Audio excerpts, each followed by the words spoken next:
Hey y'all. So today I got an email about renewing my background investigation at work. Of course, I put it off. Not because I didn't care or because I don't understand the consequences. Not because I'm irresponsible, but I put it off because that's what happens when your brain is carrying more than you can hold. My admissions test for my car is due tomorrow. I forgot. I haven't checked in with my supervisor since May. I don't know what's happening at work.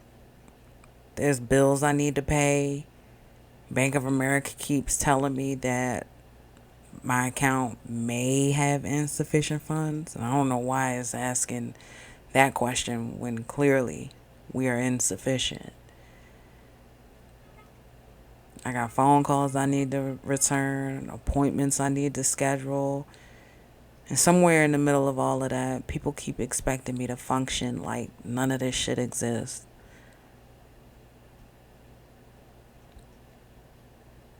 The thing nobody tells you about having multiple mental health diagnoses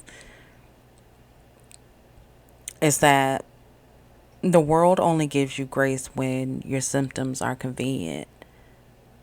People love the inspirational story, the comeback story, the resilient story.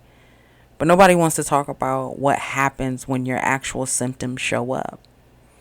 When executive dysfunction turns a 5-minute task into a 5-day task. Or when you stare at an email for 2 weeks. When taking a shower feels like climbing Mount Everest. My favorite part is when you know exactly what needs to be done and somehow still can't get yourself to do it. Shit, God forbid I show signs of the disorder I was diagnosed with.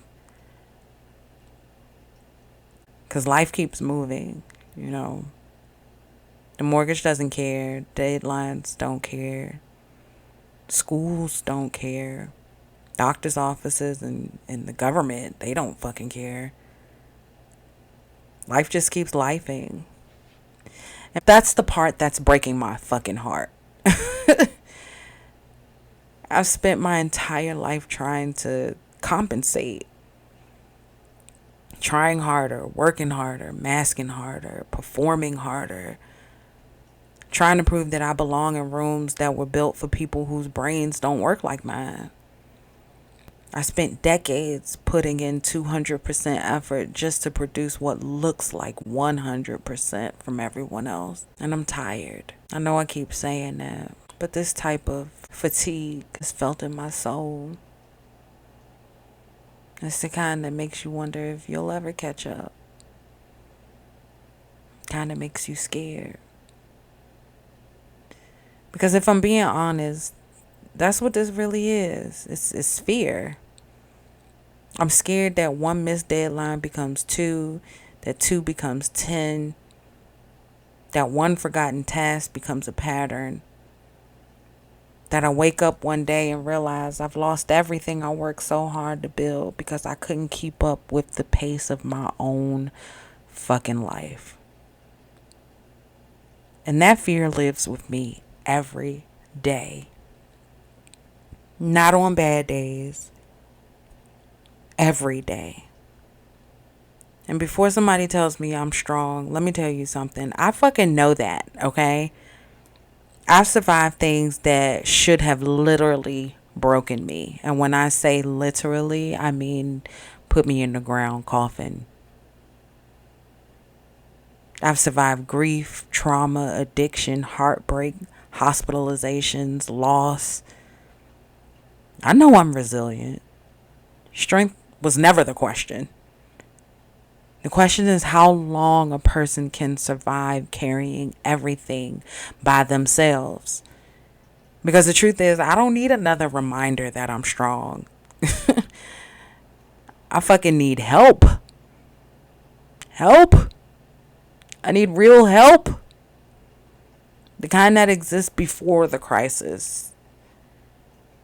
The kind that exists before the collapse, before the rock bottom. The kind that acknowledges that surviving isn't the same thing as living.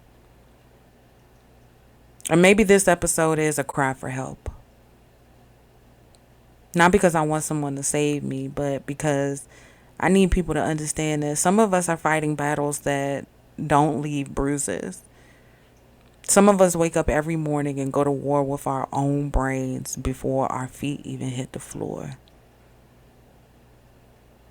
And if that's you, I need you to know something. You are not lazy. You're not broken. You're not failing. You're carrying something heavy. And as much as I want to say, maybe today surviving is enough.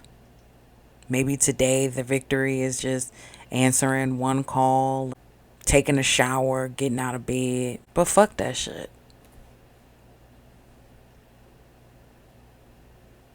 I'm scared. And I ain't got it to give to y'all. I really ain't got the wisdom. I ain't got the words. I'm fucking terrified of what lies ahead for me. So I'm just gonna sign off with that. This is Prayers and Cuss Words, where softness and survival coexist.